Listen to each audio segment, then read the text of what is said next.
Yeah. I never stopped that dance. Yeah.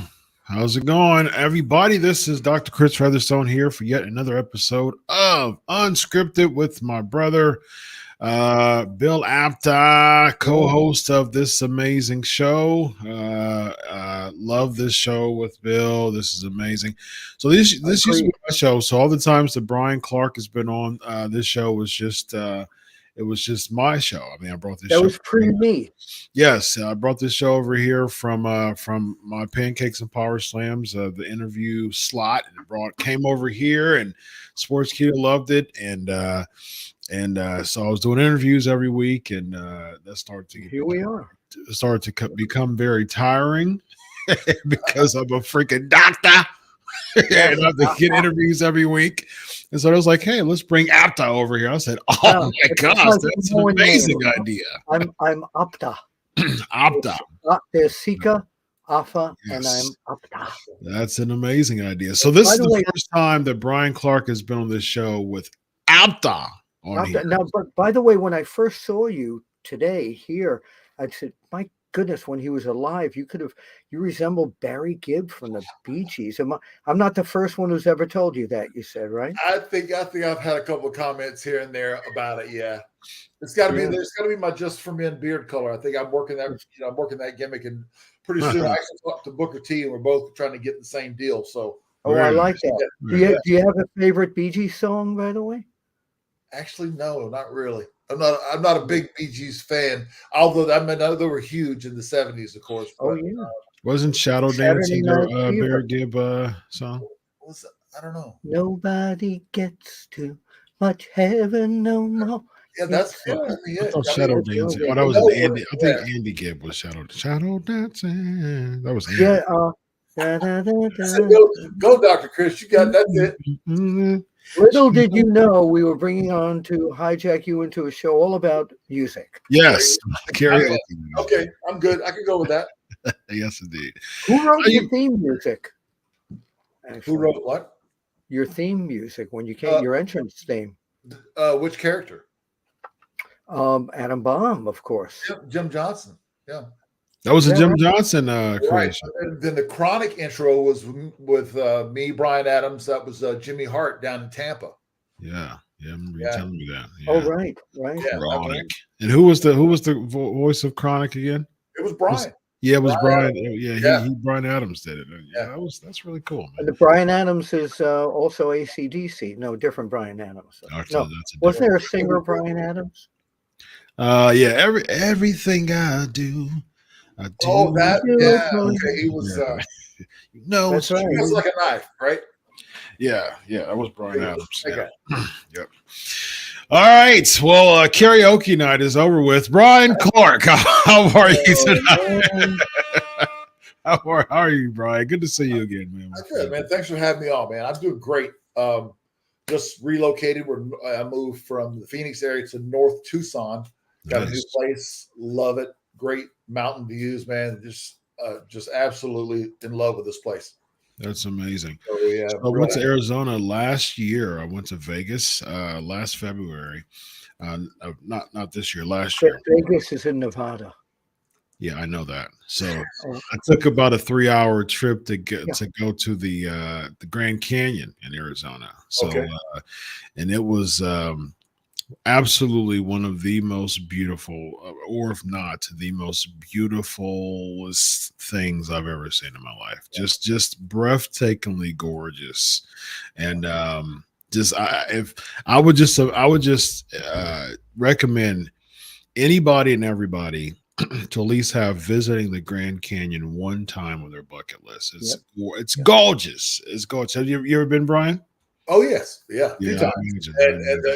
And even where I'm at now, I got the Catalina Mountains and the Santa Rita Mountain Range. I mean, the sunsets. I can drive 2 minutes away. I can look at my back door, but I can get some great views just a few minutes away. The sunsets are amazing. Beautiful. We had an incident when my son was probably about 9 years old. He had a fear of heights, and we went on a tour called the American Dream Tour. That was actually the name of it. I picked it out because I figured it's got to be the American Dream. Guy was nothing like that, and he ruined the trip because we got out at one of the rims, and he said, like, Brandon, your name's Brandon, right? He said, yeah.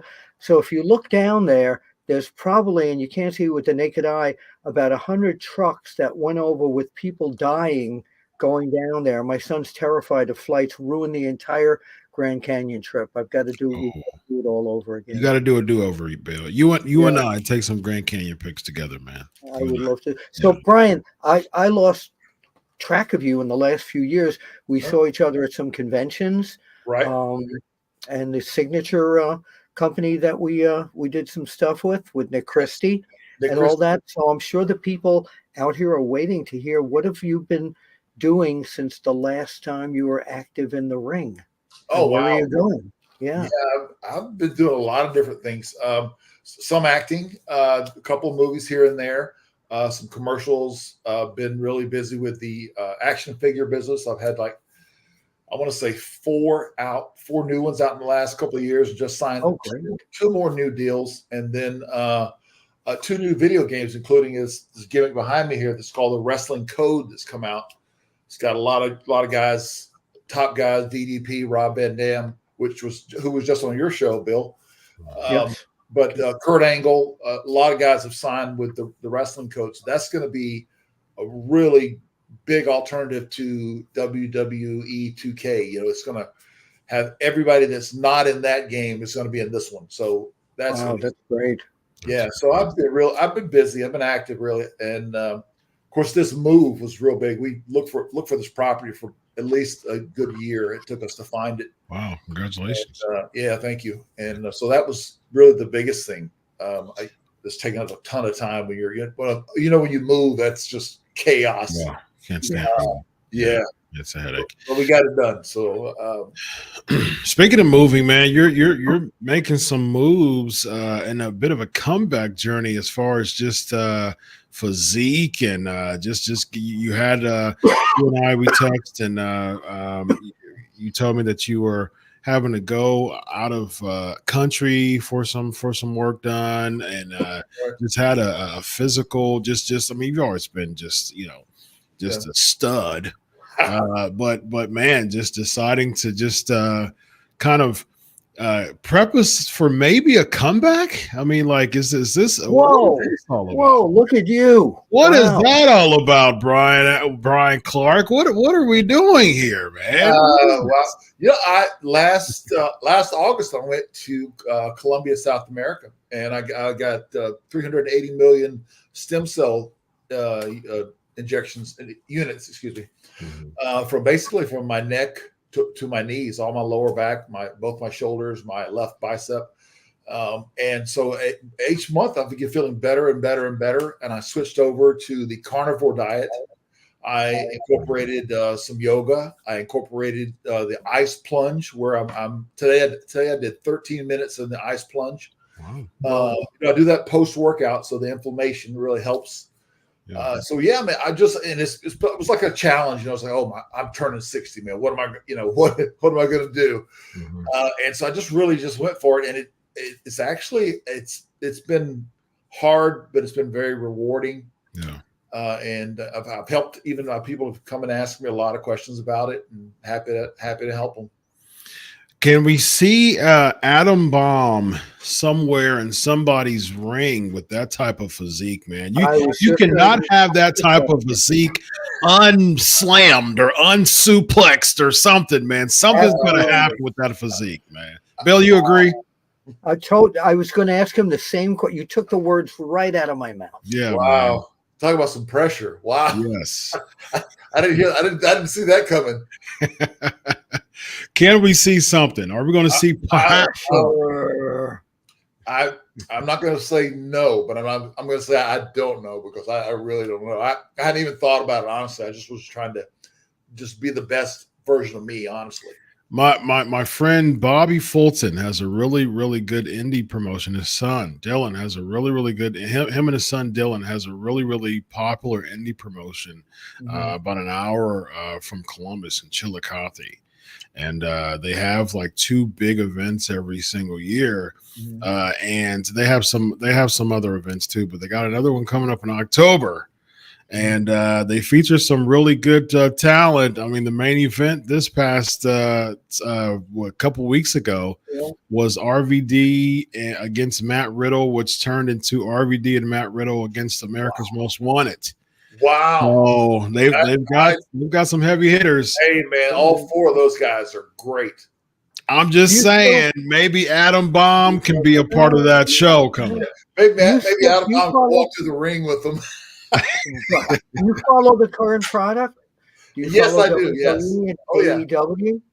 So Adam Bomb in his prime, if he had a pick of anybody in the WWE to go against, who would that current guy be? Drew McIntyre. Oh man, I could. Wow, yeah, I could see it. Big fan of his, man. I love his work. Whether he's working heel or face, I just think he's man. I think he's great. I really do. I really hope they keep moving him like they're doing. Keep pushing him up. He carried the strap during COVID, of course, and so I just think that he's just so talented. Really, really talented. Yeah. He's jacked up. There's a lot of guys that I follow, but he's one that is one of my favorites. Yeah. He's upped his game. He's really I could just see it right now. So you want a piece of me, Adam Bomb, don't you? Is that what you want? Exactly. Yeah. Oh yeah. See, I'm thinking about something different. I'm jacked up, slicky, long black hair. Why not a Chronic 2.0, ladies and gentlemen? Why not a Chronic 2.0? Wow. We could also call him jacked up. Why? What do you think, Brian? A Chronic 2.0? Well, here's the thing. He's 6'5". I'm 6'6". He may be 6'6". I don't know.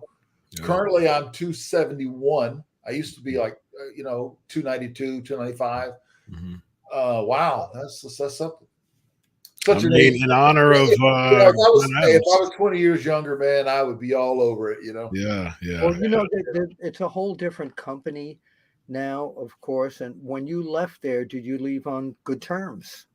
I don't know that, they didn't fire me. I left. Like I said, right. like what you said, I left.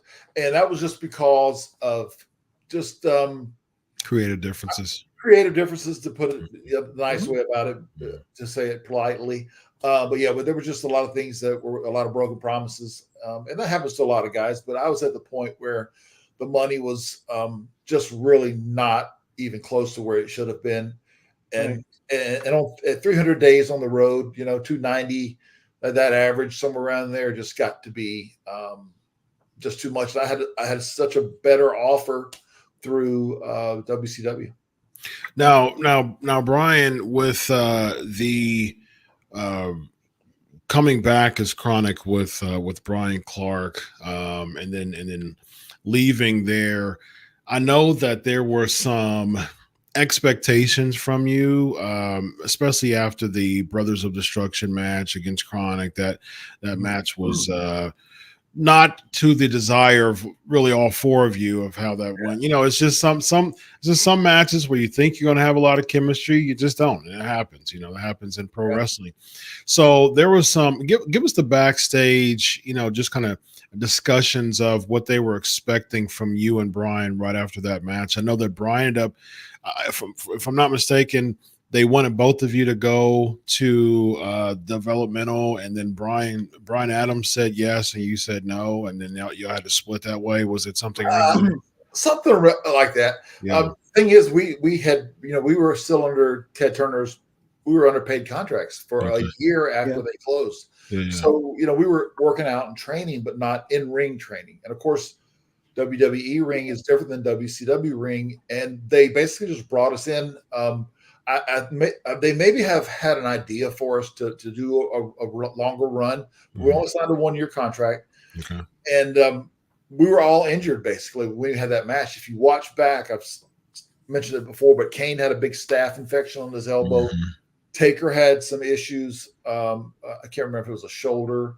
I know Bryan wasn't too great, and I had the whole neck issue going on. But the thing is, we needed. I really was pushing for, hey, put us on the road for 2 weeks, knock off the rust, and then we'll be ready. They didn't want to do that. We had like one squash match, and then you're in a pay-per-view. So I think that really hurt the timing. Yeah. We just said we needed a little bit more time to get in line. Yeah. I think that really hurt the match. Did the Undertaker Kane pitch having a longer story? Because I think that I wish that a longer build happened with that, because the thing is with longer builds, it longer builds and angles and culminations, it gives you kind of an ability to kind of make a little bit more mistakes, because people are so into the story more than just really the match.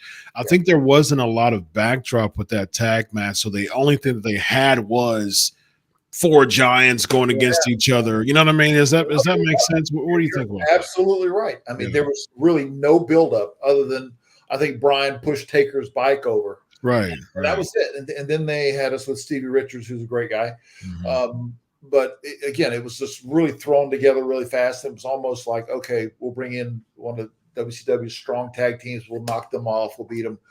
Whatever the decision was. But like you said, it needed a lot more build up. And with that time on the road, that really would have helped. Right. Yeah, absolutely. Yeah. What's the match that, again, during your prime days that you never had that would have been huge box office in your mind? Oh, wow.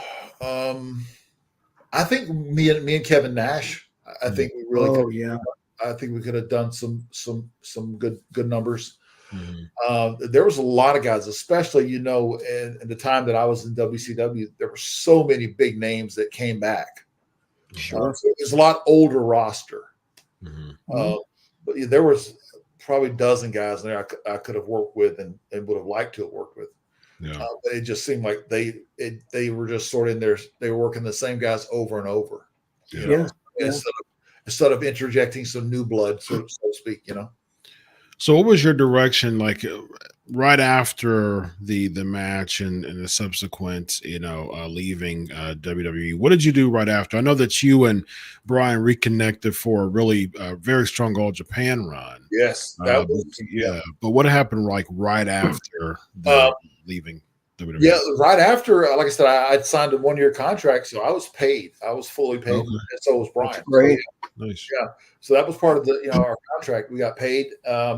And then we went to All Japan, which I really wanted to go to All Japan the entire time. Bryan was really pushing to go back to WWE, and I was like, "Hey, let's go to All Japan." So we actually did both. We just did it in different, order. So I loved going to All Japan. I absolutely loved it. That was Baba's company, correct? Yes. Yeah. Probably the icing on the cake as far as my championships. That was our 3rd World Tag Team title win. and to have one of the guys that I looked up to, Stan Hansen, actually present us the belts in All Japan. Yeah. We sold out in front of 60,000 people, man. One of the best. I couldn't ask for a better send-off, honestly. Yeah. What was your favorite tag team match in Old Japan? We had some good ones with Muda and Teao, and then of course we worked with Goldberg a few times. So those are some good ones. I don't know if I could pick one. I know Bill speared me through a table pretty hard over there. Yeah, not me. Goldberg, we're talking. Bill Goldberg, yeah. With the assistance from Bill. Not yet, because Bill was probably taking notes on the side. Yeah, that's right. Taking pictures. Taking pictures. Yeah. That's the buzz that you get from coming out to that crowd at the Tokyo Dome, with the fans not being as vocal as they are here in the United States. What was that like? Like the first time you came into the Tokyo Dome, and you're like, "Why aren't they? Yay or boo?" What was it like? It's different. It is different. Yeah. You have to work for it. I think you really have to tell a story. You got to ooh and ah and this. There's a ton of false finishes throughout the matches. The matches are much longer, but I really enjoyed the hard hitting style anyway. I wouldn't say I was stiff. I was snug, I guess is the term. That's just the way I liked it, So I really, really enjoyed working in front of those crowds because, like I said, they made you work for your approval, and you had to earn it. Yeah, absolutely. When you were Adam Bomb in WCW, how many interactions did you? Adam Bomb in WWE. How many interactions initially, like the first run, not the Bryan Clark run, but the Adam Bomb run? Who brought you in, and how much interaction did you have with Vince McMahon? I would say I had some interaction with him, of course. Actually, I did a tryout, a dark match. And they hired me that same night. I was hired that night. But I also did 2 other matches, just like a loop with them, a small loop. And Sergeant Slaughter called me. He actually called me up for the tryout. Sergeant Slaughter called me because he was an agent at the time. We still talk about that to this day when we see each other. He's like, do you remember I called you? I said, absolutely. I remember. Yeah. But did you see your work in WCW? Because you were the Night Stalker, right? Well, it was more Smoky Mountain Wrestling. Yeah, the Night Stalker sort of fell on his face because he really hadn't been trained. He's a college football player who Pardon me, my allergies are driving me cuckoo. No, that's good. No worries. So yeah, that was really it. I mean, I was working with Jim Cornette's promotion, Smoky Mountain. And that's when I got the call. Okay. I remember that. Yeah, and I really enjoyed working, in that whole area. It was I was traveling with Paul Orndorff, who really was a great mentor and a good friend, and I learned so much traveling with him. I loved it. What was the decision? You came in as a heel. What was the decision to turn you babyface at that time? I'm not sure. I just think that they maybe they figured it wasn't really working as a heel. Because I worked everybody you could think of, all the top, everybody. I worked Taker in 30 or 40 casket matches. I worked with Brett. I worked with Randy. I worked with everybody. So I think that maybe they just sort of was seeing that time for change. Maybe that's all I could think of, really. Yeah, and wrapping it around back to the Chronic and Brothers of Destruction match. I mean, Taker knew how you worked, and he was confident in working with you because he had a pretty solid feud with you, years before. 7, 8 years before. Right. So he knew about you and working with you well. So it wasn't like, who's this guy? So yeah, exactly. Yeah, right. So go ahead. No, so back in WWE days, did you have a lot of interaction? Hogan was the guy around that time as well. Did you have a lot of interaction with him? Actually, Hogan was probably, I think he just left, and Brett and Yoko were the main guys. Right. And Yoko had the strap for a while, and I think he worked with Brett a lot. I worked with Yoko also. Yeah. Love work with both those guys. Who was a locker room leader at that time? Yeah. I don't really know if we had a locker room leader, really. I mean, there were some guys. I would say guys like Brett, Taker, Yoko. Those I would think that those three, and then even Randy, of course, when he was not doing commentary, because Randy was doing a little bit of both at the time. Yeah. So did you find Randy? And I knew him, and I had a lot of interactions with him. Right. But personality-wise, you never knew what Randy you were going to get what night. Did you have a Randy Savage story? Nothing but good stories with Randy.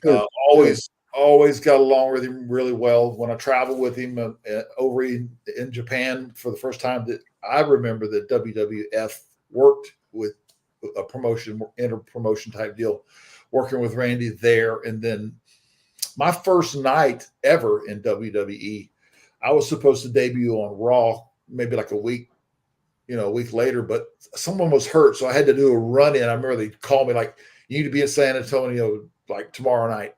So I did a run in on Taker and Savage's match. And I cost him the match. But yeah, always good.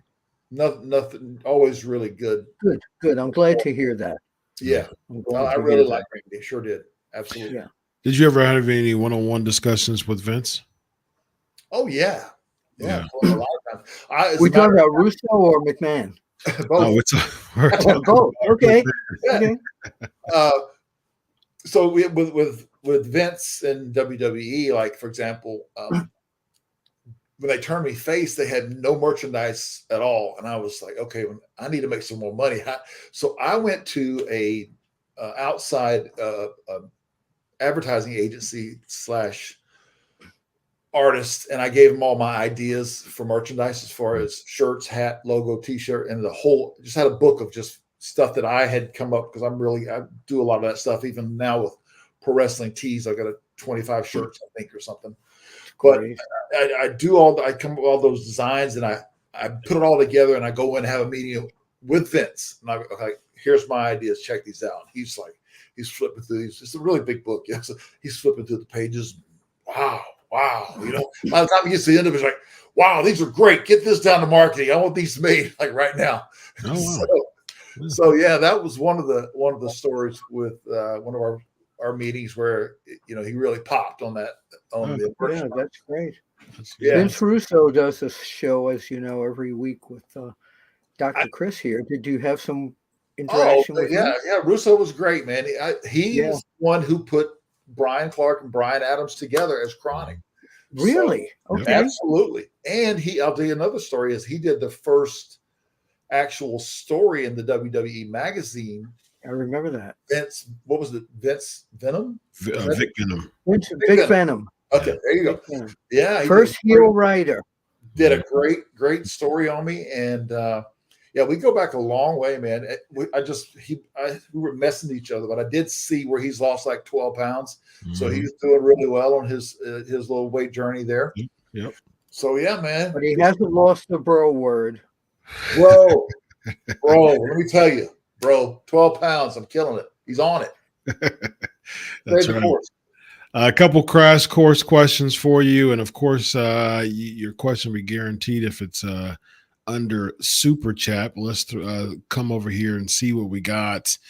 Let's see here. What's your thoughts on Dusty Rhodes, Brian? Oh, I mean, Dusty was damn near brilliant as far as a promoter. And I mean, you think back to the days of Florida Championship Wrestling, which I grew up on. Mm-hmm. And then all through Georgia. I mean, amazing.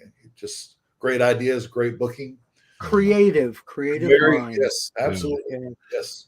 Now, when your long pro wrestling journey, you never really crossed paths with Dusty as far as working with him, right? No, other than him. I know I look back and I go see some people will send me some of my old matches or just different times. He was commentating on a lot of my stuff. Oh yeah, commentary, like on WCW Saturday Night. Yeah, occasionally on Nitro. But we never really. I don't remember him booking me as far as.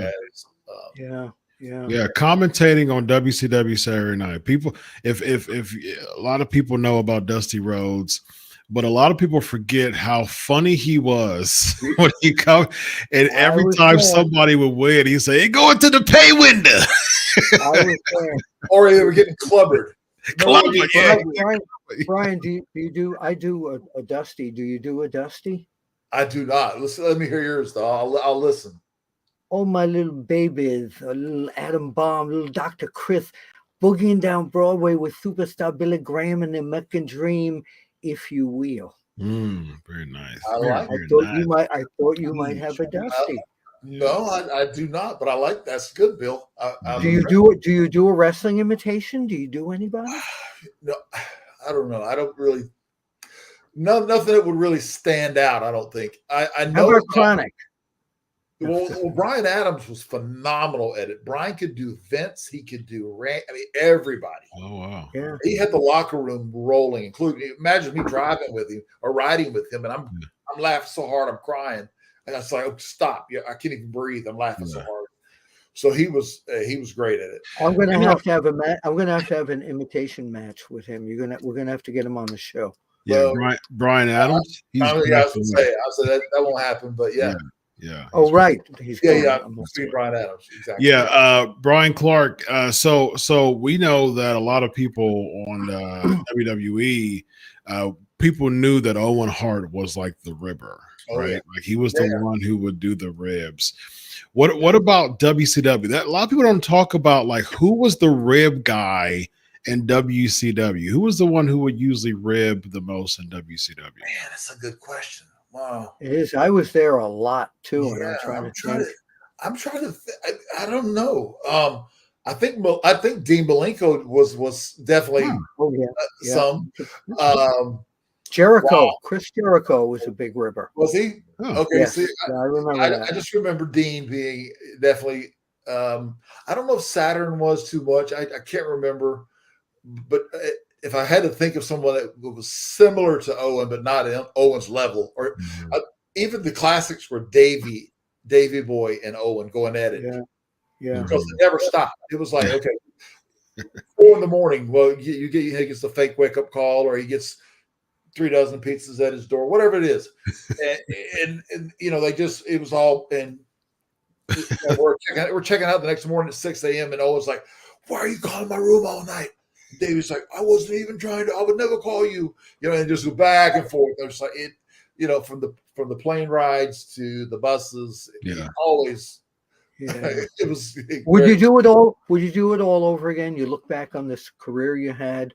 Would you do it all over again? I just think it's what I always wanted to do. I come from a military family, military background.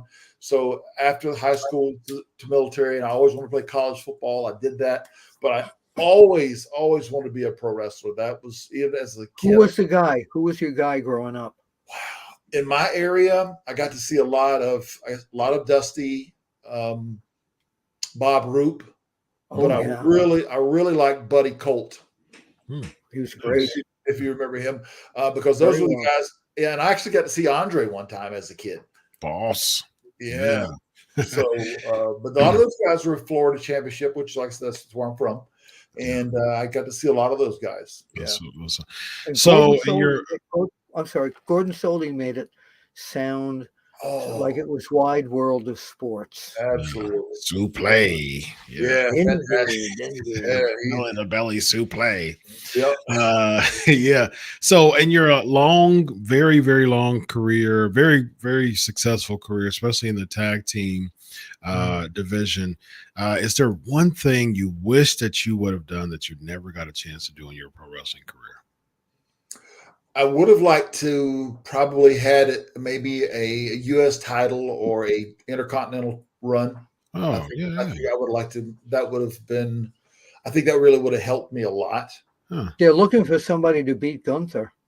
Oh, wow. He's tough. That's another guy that stands out like unbelievable, man. He's really good. Yeah. He's looking for challengers. I'm just saying. Well, yeah. He's looking for challengers, ladies and gentlemen. He's looking for challengers, ladies and gentlemen. Yeah. We know the right people, too. Yes, indeed. 20 years ago, absolutely, I would have taken it.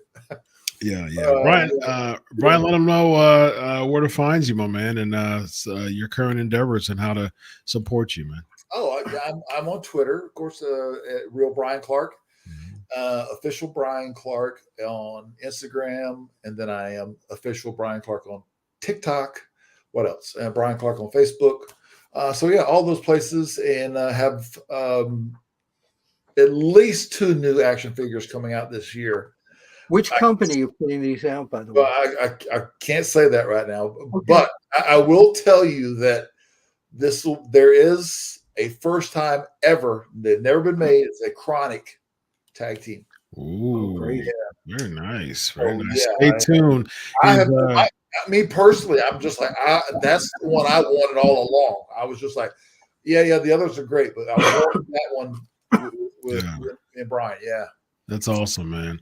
So stay tuned. Under the Twitter or the X handle is underneath his name. So stay tuned on Real Bryan Clark as far as who the company is going to unveil those figures. And so be sure to stay tuned to all of his goings on. He's a busy man. He's always Wrestling Code you were talking about too. Yeah, Wrestling Code, that's the video game. Yeah, like a lot of top guys everybody knows and loves that are going to be have already signed and have already done all their action moves. And I know Rob Van Dam for one, and I know he's already got his taken care of. And Kurt, DDP, it goes on and on. Matt Cardona. Oh, nice. That's awesome. Yeah, so really it's going to be fun to see a different version of, because a lot of times on the WWE game, it's always the same guys, and now you're going to get a chance to see play very interactive with all those guys that you never get to see. Yeah. Parting words for aspiring wrestlers right now, Brian. Wow, it's a tough business, but you got to be an athlete. I say that. Hopefully, you got some athleticism in you. It takes a lot of determination from start to finish. You've got to train. There's just so many, you need to learn the psychology of it. You need to go to a really good training center if that's really what you want to do. And there's a lot of them out there. There's a lot of guys that are former veterans, that are former ring veterans that are now have their training centers and stuff. Yeah. So that's the way to go about it is you got to take it. If you really want to succeed, it has to be above every priority in your life. That's really, and you got to be original. You can't be, I'm going to be like Rey Mysterio. I'm going to be like this guy. You got to come up with something original. Yeah. That was like with me. I knew that like at 6'6", 290, I was going to fly, and I did. I had to fly, and I was doing it. That's one thing that I try to set myself apart. And you've got to find those things, whatever it is. Yep. And it'll come to you. After a while, you will really understand yourself, and you'll know your true character.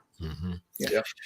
At Real Bryan Clark, at After One Wrestling, at Chris Prolific. This is Bryan Clark, Bill Apter, Dr. Chris, UnSKripted. Have a good night, buddy. So long.